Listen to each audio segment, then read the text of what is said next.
آپ ٹینڈر کرنے میں 3 سال لگا دیں گے سکھر حیدرآباد موٹر وے کا تو وہ ایران کی طرف دیکھیں گے نا، افغانستان کی طرف دیکھیں گے، وہ اس پہ سوچتے رہے ہیں۔ دیکھیے ایک زمانے میں چینی یہ سوچتے رہے کہ خدا نخواستہ پاکستان کے یہی حالات رہے، زرداری کے زمانے میں وہ سوچتے تھے اور پاکستان شکست و ریخت کی طرف چلا گیا تو افغانستان کے راستے کے بدر پہنچیں گے۔ دیکھیں نا، آپ کو اپنے حصے کا کام تو خود کرنا پڑتا ہے۔ مجھے اس میں کوئی شبہ نہیں، جو مشاہد صاحب نے کہا بائی اینڈ لارج میں اسے ایگری کرتا ہوں، بلکہ 99% ایگری کرتا ہوں۔ ویسے تو دیکھیں قرآن مجید کی ایشیا کی صدی شروع ہو چکی ہے، لیکن وہ ایشیا کی صدی چین کی شروع ہو چکی ہے نا، ہماری تو نہیں ہوئی نا، میڈل ایسٹ والوں کی تو نہیں ہوئی نا، جنہوں نے اسرائیل کو سر پہ سوار کر دیا۔ وہ انڈیا کے لیے بھی تو اتنے ہی مواقع ہیں نا۔ اگر ہم ہاتھ پہ ہاتھ دھرے بیٹھ رہیں گے، ویسے تو قرآن مجید کہتا ہے کسی قوم کو ہم اس وقت پکڑتے ہیں جب اسے اپنی معیشت پہ ناز ہو جاتا ہے۔ یہ ہم نے دیکھ لیا اپنے سامنے، برطانیہ کو بھی اور امریکہ کو بھی دیکھ لیا، اور یہ صحیح کہتے ہیں کہ بھائی تیسری بڑی تاریخی تبدیلی ہے، لیکن ہمیں بھی تو کچھ کرنا چاہیے نا۔ ٹھیک ہے، لیکن ہارون صاحب موٹیویشنل تو بڑی نظر آتی ہے یہ پوری۔ نہیں، کوئی موٹیویشن نہیں، موٹیویشن وہ ہوتی ہے جو کام میں نظر۔ رکاوٹ کون ہے؟ بیوروکریسی؟ کون چھوڑیں جی اس بات کو، لیڈرشپ ذمہ دار ہے۔ بیوروکریسی کی ایک گھوڑا ہے جس پہ آپ سوار ہو سکتے ہیں، تو اس کو جہاں چاہے لے جائیں۔ ٹھیک ہے، آپ نے لیڈرشپ کی بات کی، لیڈرشپ میں عمران خان صاحب کا انعام ہے ہارون صاحب، انہوں نے خطاب بھی کیا، ورچوئل خطاب کیا جنرل اسمبلی سے، کتنا مضبوط اور متاثر کن تھا؟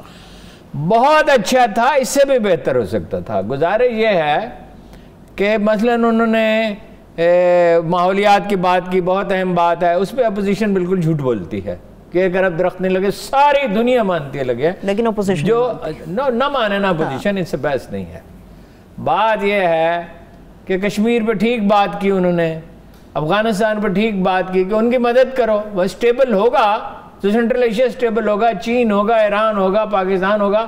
دباؤ ہے، امریکی بلیک میل ہے، تو فارن آفس نے منافق تک تو کہہ دیا ان کو، ڈبل ٹاک کہہ دیا، اس سے زیادہ کیا ہو سکتا ہے؟ لیکن بہرحال امریکی تو ابھی اپنی زچ ہوئے ہوئے خفت مٹانے کے لیے کچھ بھی کریں گے۔ کشمیر پہ بہت اچھا سٹینڈ لیا، یہ کہا کہ سید علی گیلانی کی توہین کی گئی ہے اور ہندوتوا کو بے نقاب کیا۔ افغانستان پہ وہ زیادہ پرجوش تھے، ان کی باڈی لینگویج ہی بدل گئی جب افغانستان پہ بات کی۔ اسلاموفوبیا پہ بھی انہوں نے ٹھیک بات کی اور بہت اچھی تقریر تھی، اور یہ بھی احساس ہوا کہ چلے ہی جاتے تو بہتر تھا، لیکن بہرحال جو انہوں نے بہتر سمجھا، بحیثیت مجموعی اس تقریر کو اپریشیٹ کیا جائے گا۔ اور وہ دیکھیں نا، اس کی انڈورسمنٹ ویسے بھی ہوئی ہے، گیلپ کے سروے میں ہے 48% لوگ جو ہیں وہ سپورٹ کر رہے ہیں، 45 باوجود اتنی مہنگائی کے 45% خلاف ہیں، 48% سپورٹ کر رہے ہیں۔ آزاد کشمیر میں الیکشن کو سینکشن کیا ہے لوگوں نے گیلپ کے سروے میں۔ وہ اس میں کیا ریشوز آ رہی ہیں ہارون صاحب؟ اس میں میرے خیال میں اس میں الیکشن کو تو بالکل آل آؤٹ 10 اضلاع میں لوگوں نے کہا کہ ٹھیک ہوئے ہیں، اور 60% کشمیری جو ہیں انہوں نے نمبر 1 لیڈر عمران خان کو قرار دیا، 67%، 47% نواز شریف کو اور 48% شہباز شریف۔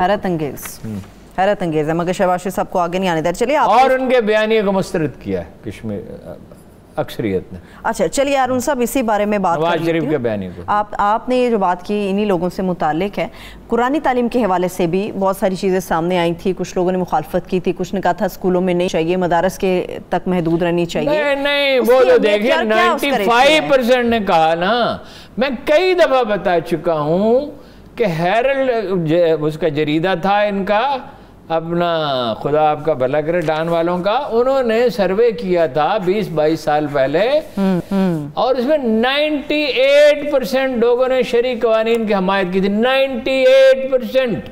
قرآن پڑھانے پہ کس کو اختلاف ہے؟ مخالفت آپ کو پتا کتنے لوگوں نے کی ہے؟ 1% نے۔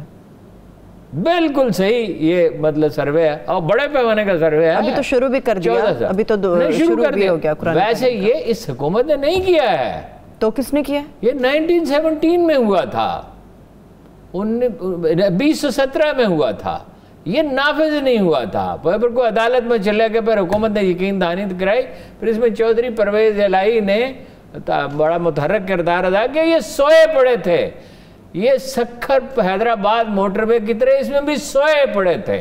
بیسیکلی یہ نواز شریف صاحب کا انیشیٹو تھا ہارون صاحب، یعنی تسلیم کرنا چاہیے۔ نہیں، وہ بھی 1 سال مزید رہے تو انہوں نے بھی نافذ تو نہیں کیا تھا۔ قرآن مجید پڑھانے کے لیے ٹیچرز کا انتخاب کتنا مشکل کام ہے، وہ میڈیکل والے لڑکے چیخ رہے ہیں نا 3 دن سے ایک غلط ٹیسٹ کیا، ایک 4 مئی کو اپنا ٹینڈر کے حوالے سے ٹینڈر ہوا، کمپنی 8 مئی کو رجسٹر ہوئی، 1 ارب 30 کروڑ روپے وصول کیے، 1500 روپے کے بجائے 6000 روپے لیے، اور جو انہیں سوالات دیے گئے اس میں ٹاپ کلاس سٹوڈنٹس فیل ہو گئے، پرچے اس طرح بنائے گئے اور نالائق پاس ہو گئے۔ اس کا کیا مطلب ہے؟ یعنی پرچوں میں ویریشن اتنی تھی، میکنزم ٹھیک نہیں تھا، اس کو منسوخ ہونا چاہیے، وزیر اعظم کو اس کا نوٹس لینا چاہیے، وزیر تعلیم کو لینا چاہیے۔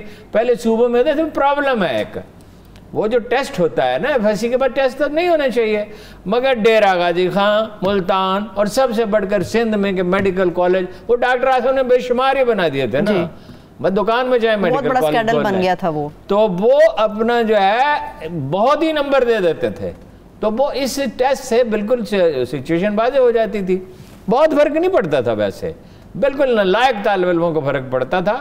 باقی تو جو FSC میں جس نے اچھے نمبر لیے تو یہاں بھی اچھے نمبر لے گا، ظاہر ہے۔ اب اس کو کینسل کرنا چاہیے۔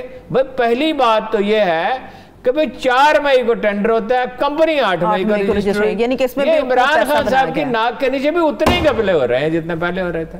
یہ خدا جانے کیا ہے، جیسے وہ چیف سیکرٹری پنجاب نے کہا کرپشن پہلے سے بڑھ گئی ہے، بیڈ گورننس اس کی سب سے بڑی وجہ ہے۔ چلیے عمران خان صاحب کی بات کریں، بہت ساری اور چیزیں جس پہ نوٹس لینے کی ضرورت ہے۔ ہارون صاحب مہنگائی کی جب بات کرتے ہیں، ساری چیزوں کے ساتھ دوائیوں کی قیمتیں ڈریپ سے کئی دن گزر گئے، آپ نے کوئی اپڈیٹ نہیں دی۔ ڈریپ کا تو وہ دیکھیے نا، میں آپ کو نکال کے دکھاتا ہوں، اتنے نام مجھے یاد نہیں رہتے۔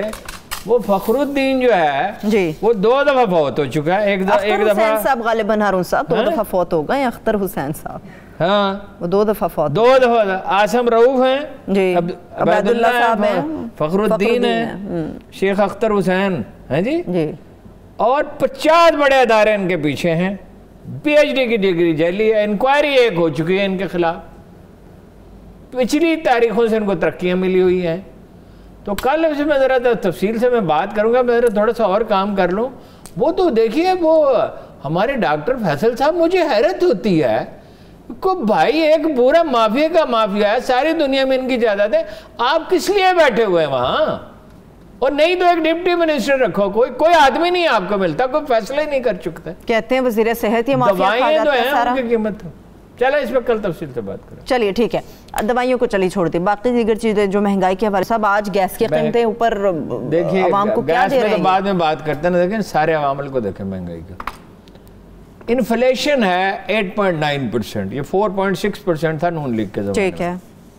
اس کی وجہ سب جانتے ہیں، بار بار دہرائی گئی، کوئی تیاری تھی ہی نہیں، یعنی 8 7 9 مہینے تو انہیں اس میں لگے IMF سے پیسے لینے ہیں نہیں لینے، لینے ہیں نہیں لینے، ارادے باندھتا ہوں، سوچتا ہوں، توڑ دیتا ہوں، کہیں ایسا نہ ہو جائے، کہیں ایسا نہ ہو جائے۔